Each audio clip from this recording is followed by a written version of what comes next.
ಶಿವ ಅಣ್ಣ ಅತ್ಗೆ ಶಿವ ಪಾರವ ಜೀವ ಹೋಯ್ತೈತಿಲಿ ಬಾಗಲ್ ತೆಗಿಯವ. ಏನಾಯ್ತವ? ಊರ್ ಜನ ಸೇರ್ಸ್ಬೇಕೇನ್ರವ? ಕಳ್ಳರು ಗಿಳ್ರು ಯಾರಾದ್ರೂ ಬಂದವ್ರ?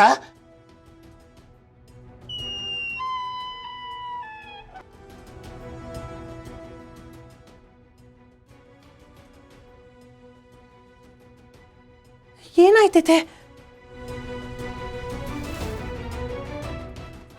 ನಿಮ್ಗೆ ಚರ್ಚಿ ಅನ್ಕೊಂಡ್ರಲ್ಲ ಲೇ ನಮ್ ತಾವನೇ ಅಂಡ ಮೋಸ ಆಡಿರ ಕೆಂಪ ನಿನ್ ಟೀ ಶರ್ಟ್ ಬಿಚ್ಚು ಹೊಡಿತಿಕ್ಕಲ್ಲ ಏಯ್ ಇಡಿಲ ಬಾಲ ಬಾರು ಏನೇ ನಿನ್ ಗಂಡ ಕನ್ಸಲ್ಲೂ ಆಡ್ತವನೆ. ನೀವು ಕೊಟ್ಟಿರೋ ಮೋಟಿವೇಶನ್ ಅತ್ತೆ ಫುಲ್ ಮೋಟಿವೇಟ್ ಆಗಿ ನಿದ್ದೆಲ್ಲೂ ಕನ್ವರ್ಸ್ತಾ ಆಟ ಆಡ್ತಿದ್ದಾರೆ. ವಾ ಹಂಗೆ ಸುತ್ತಮುತ್ತ ಲಕ್ಷ ಲಕ್ಷ ಜನ ಸೇರ್ಕೊಂಡೈತೆ ಹಂಗ ಅನಿಸ್ತೈತೆ. ಮೈಕ್ ಜರ್ಸಿ, ಕೈ ಗ್ಲೌಸು, ಕಾಲಿಗೆ ಪ್ಯಾಡು, ಇದೆಲ್ಲನೂ ಇದೆ ಅನ್ಸುತ್ತೆ. ಆ ಮೈಕ್ ಹಿಡ್ಕೊಂಡು ಮಾತಾಡ್ಸೋರಲ್ಲ ಅವರು ಕನ್ಸಲ್ಲಿ ಇರ್ಬೋದಾ? ಇರ್ತಾರೆ ಈ ಕಡೆ ಹಾಕ್ಲಾ. ಹೊರಗಡೆ ಮಲಗಿರೋ ನಿಮಗೆ ಇಷ್ಟೆಲ್ಲ ಕಾಪರಿ ಹಾಕಿರ್ಬೇಕಾದ್ರೆ ನಿಮ್ಮ ಪಕ್ಕದಲ್ಲಿ ಮಲಗಿರೋ ನನ್ಗತಿ ಏನು? ಹಿಂಗಾದ್ರೆ ಹೆಂಗವ್ವ? ಹೆಂಗೆ ಅಂದರೆ ಸೂಪರ್ ಅಂತೀನಿ ನಾನು. ನೋಡುತ್ತಾ ನಮ್ಮ ಹುಡ್ಗ ಹೆಂಗೆ ಕನ್ಸಲ್ಲೂ ಗುರಿನ ಬಿಡಲ್ಲ. ಹೌದೌದು, ಗುಬ್ಬಿ ಮರಿ ಗೂಡು ಬಿಟ್ರು ಗುರಿ ಮಾತ್ರ ಬಿಡ್ತಾ ಇಲ್ಲ. ಬಾರು ಯಾವ ಗುರಿ ನಿದ್ದೆಲ್ಲೂ ಬಂದು ಕಾಡ್ತದೆ ಕನ್ಸಲ್ಲೂ ಬಂದು ಆಡ್ತದಲ್ಲ ಆ ಗುರಿನ ಮುಟ್ತಾರೆ. ನೋಡ್ತಾ ಇರು, ನನ್ನ ಮಗ ಗೆದ್ದೇ ಗೆಲ್ತಾರೆ.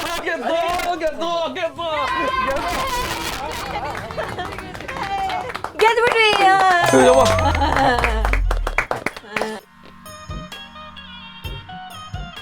ಕಂಸ ಸಾರಿ. ಸುಖ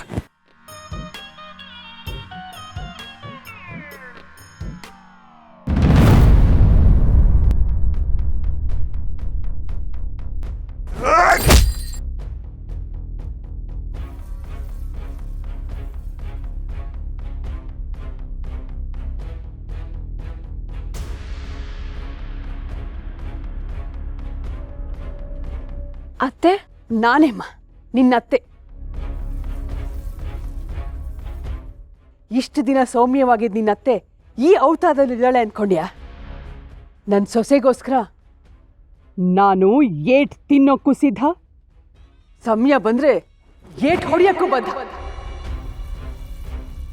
ಏ ಮುದ್ಕೆ ಸೈಡ್ಗೆ ಹೋಗ್ತಾ ಇಲ್ಲ, ಈ ಸಾಯಕ್ ಬಂದ್ಯಾ? ಯಾವಳ ಮುದ್ಕೆ? ನಾನು ರಾಣಿ ಅತ್ತೆ. ಅವಳು ನಮ್ಮನೆ ದೀಪ. ಅವಳು ಸುದ್ದಿಗೇನಾರು ಬಂದ್ರೆ ಈ ಅತ್ತೆ ಜ್ವಾಲಾಮುಖಿಯಾಗಿ ನಿನ್ನ ಬೂದಿ ಮಾಡ್ಬಿಡ್ತಾಳೆ. ಅಣ್ಣ ಅಲ್ಲಿ ನೋಡೋಣ ಟೂಸ್ ಪಟಾಕಿ ಆಟಂ ಬಾಂಬ್ ಆಗದೆ.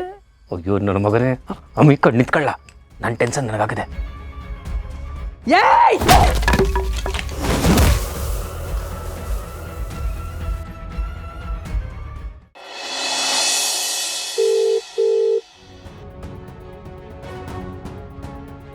ಗೌಡ್ರೆ ನಿಮ್ ತಪ್ಪು ಅಂತಾನು ಹೇಳಕ್ಕಾಯ್ತಿಲ್ಲ, ನಮ್ ತಪ್ಪು ಅಂತಾನು ಹೇಳಕ್ಕಾಯ್ತಿಲ್ಲ ಅಂತ ಪರಿಸ್ಥಿತಿನಾಗ ಬಂದು ನಿಂತ್ಕೊಂಡಿದೀವಿ.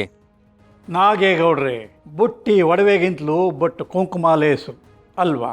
ಅಂದ್ರೆ ಅರಿಶಿನ ಕುಂಕುಮ ಇಟ್ಕೊಂಡು ಬಳೆ ಕಳಿ ಅಂತ ಹೇಳ್ತಾ ಇದ್ದೀರಾ? ಆವೇಶದ ಜೊತೆಗೆ ಕೋಪ ಇರಬಾರ್ದು, ಕೋಪದ ಕೈನಲ್ಲಿ ಬುದ್ಧಿ ಕೊಡಬಾರ್ದು, ಬುದ್ಧಿ ಜೊತೆಗೆ ನಾಲ್ಗೆನೂ ಇರಬಾರ್ದು ನಾಗೇಗೌಡ್ರೆ. ಗೌಡ್ರೆ ಯಾಕಿಂತ ಅವಳಿ ಇಕ್ತಾ ಇದ್ದೀರಾ ನಮಗೆ? ಮಲ್ಡ್ರು ಮಾಡಕ್ಕೆ ಹುಡುಗರನ್ನ ಕಳಿಸಿ ಅಂದರೆ ಈ ಕೊಲ್ಟುಗಳನ್ನ ಕಳಿಸಿದ್ದೀರಾ? ಇಂಥವ್ರನ್ನೆಲ್ಲ ಇಟ್ಕೊಂಡು ಮಲ್ಡ್ರು ಮಾಡೋಕ್ಕಾಯ್ತದ? ನಮ್ಮನೆ ಹೆಣ್ಮಕ್ಳು ನಾಯಿ ಪಿಡಿ ಕೈ ಪಿಡಿ ಮಾಡಿಬಿಟ್ಟಾರೆ ಇವ್ರನ್ನ. ಬಾಂಡ್ಲಿ ಬೋಂಡ ಕರೆದಂಗೆ ಕರೆದ್ಬಿಟ್ಟವ್ರೆ. ಥೂ ನಾಲಾಯಕ್ ನನ್ನ ಮಕ್ಕಳು. ಏನು ಹೇಳ್ತಿದ್ದೀರಿ ಗೌಡ್ರೆ? ನಾನೇನು ಇಲ್ಲಿ ಸರ್ಸಮ್ಮನ ಸಮಾಧಿ ಕಥೆನ ಹೇಳ್ತಾ ಇದ್ದೀನಿ ಗೌಡ್ರೆ. ನನಗೆ ಆ ರಾಣಿ ಮ್ಯಾಕೆ ಮೊದಲೇ ಅನುಮಾನ ಇತ್ತು. ಆಟೆ ಅಲ್ಲ, ನಮ್ಮ ಚಿಗವ ಬಂದ್ಬಿಟ್ಟವಳೆ. ದುರ್ಗಾಶಕ್ತಿ ಪಿಕ್ಚರ್ನಾಗೆ ದೇವ ಬಂದಿರ್ತದಲ್ಲ ಮೈ ಮೇಲೆ, ಹಂಗೆ ಬಂದ್ಬಿಟ್ಟವಳೆ. ಅದಕ್ಕೆ ಹಾಕ್ಬಿಟ್ಲು ಎಲ್ಲರನ್ನ. ಆಟೆ ಎಲ್ಲ ಮುಗೀತು ಅನ್ಕಂಡ್ರೆ ಆಮ್ಯಾಕ್ ಬಂದಲ್ಲಪ್ಪ ನಮ್ಮ ಅಜ್ಜಿ ಕೋವಿ ಹಿಡ್ಕೊಂಡ್ ಬಂದ್ಬಿಟ್ಟವಳೆ. ಮೊಗೆ ತಲ್ಲಿಗೆ ನಿಮ್ಮ ಹುಡುಗರ ಕತೆ ಮೊಗೆಯಿತ್ತು. ಮಾವ ಇರ್ಲ ಅಲ್ಲಿಂದನೇ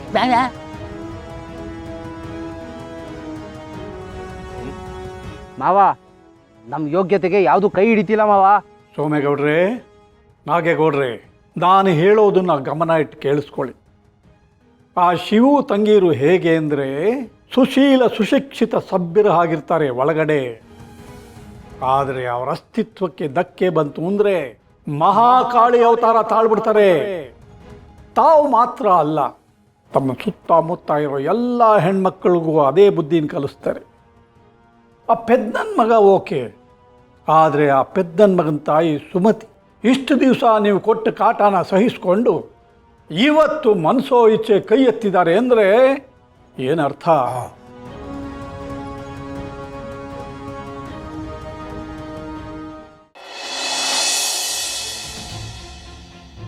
ಮೊದಲೆಲ್ಲ ಕೊಯ್ಯೊತ್ತೋ ಸಂದರ್ಭ ಬಂದರೂ ಕೊಯ್ಯೊತ್ತಿರಲಿಲ್ಲ. ಈಗ ಅಂಥ ಸಂದರ್ಭ ಬಂದದೆ ಅಂದರೆ ಏಟ್ ಬಿತ್ತು ಅಂತಲೇ ಅರ್ಥ. ಕೇಳಿಸ್ಕೊಂಡ್ರ ನಾಗೇಗೌಡ್ರೆ ನಮ್ಮ ಛತ್ರಿ ಮಾತನ್ನ? ಕೇಳಿದ್ದು ಆಯ್ತು, ಕಂಡಿದ್ದು ಆಯ್ತು. ಈಗ ಮುಂದಕ್ಕೆ ಏನು ಮಾಡಬೇಕು ಅದನ್ನ ಹೇಳಿ. ಬಹುಮಾನಕ್ಕೆ ಬಸರಾಗಿ ಹೆರೋಕ್ ತಾವಿಲ್ಲ ಅನ್ನೋ ಸ್ಥಿತಿಗೆ ಬರಬೇಡಿ. ಆ ಸುಮತಿ ಇಷ್ಟು ದಿವಸ ಸುಮ್ಮನೆ ಇದ್ದು ಈಗ ನಿಮ್ಮ ಮೇಲೆ ಕೈ ಎತ್ತಿದ್ದಾಳೆ ಅಂದರೆ ಅವಳಿಗೆ ನಿಮ್ಮ ಮೇಲಿದ್ದಿದ್ದು ಭಯ ಅಲ್ಲ, ಪ್ರೀತಿ. ಹಂಗಾರೆ ಏನೀಗ ನಾವು ಪ್ರೀತಿ ಮಾಡಬೇಕು ಅಂತ ಇದ್ದೀರಾ? ಅಣ್ಣ ಪ್ರೀತಿಯಿಂದ ನಡ್ಕೋಬೇಕು ಅಂತ ಹೇಳ್ತಿರೋದು ಮಾವಯ್ಯ. ಸೋಮೇಗೌಡನ ಬಾಯಿಂದ ಮಾವಯ್ಯ ಅಂತ ಕರೆಸ್ಕೊಳ್ಳೋದು ದೊಡ್ಡ ವಿಷಯ ಅಲ್ಲ. ಆದರೆ ಅಂದ್ಕೊಂಡಿದ್ದನ್ನು ಸಾಧಿಸಿ ಆ ಶಿವು ಮನೆಗೆ ಬೆಂಕಿ ಇಡೋ ಹಾಗೆ ಮಾಡಿ ಆಗ ಈ ಸೋಮೇಗೌಡನ್ನ ಅಳಿಯ ಅಂತ ಒಪ್ಕೊಳ್ಳೋ ಮಾತನ್ನು ಇನ್ನೊಂದ್ಸಲ ಹೇಳ್ತೀನಿ. ಸೋಮೇಗೌಡ್ರೆ, ನಾಗೇಗೌಡ್ರೆ, ಆ ಬಂದಿರೋ ಹುಡುಗರಿಗೆ ಒಪ್ಕೊಂಡು ಸ್ವಲ್ಪ ಜಾಸ್ತಿ ಪ್ರೀತಿ ತೋರಿಸಿ. ಅರ್ಥ ಆಯ್ತಲ್ವಾ? ಅರ್ಥ ಆಯ್ತು ಬಿಡಿ. ಒಳ್ಳೆಯದಾಗಲಿ.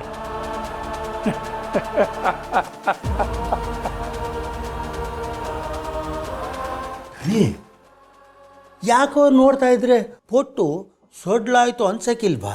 ಮದುವೆ ಆದಮೇಲೆ ಕಾಲು ಕಟ್ಟು, ಮಕ್ಕಳಾದಮೇಲೆ ಬಾಯಿ ಕಟ್ಟು ಅಂದ ಹಾಗೆ ಯಾವ್ಯಾವ ಕಾಲಕ್ಕೆ ಏನೇನಾಗಬೇಕು ಅದೆಲ್ಲ ಅವಾಗ ಆಗಲೇಬೇಕು ಅಲ್ವಾ ಛತ್ರಿ? ನಿಮ್ಮ ಮಾತು ದೀಟ ಅದಣೆ.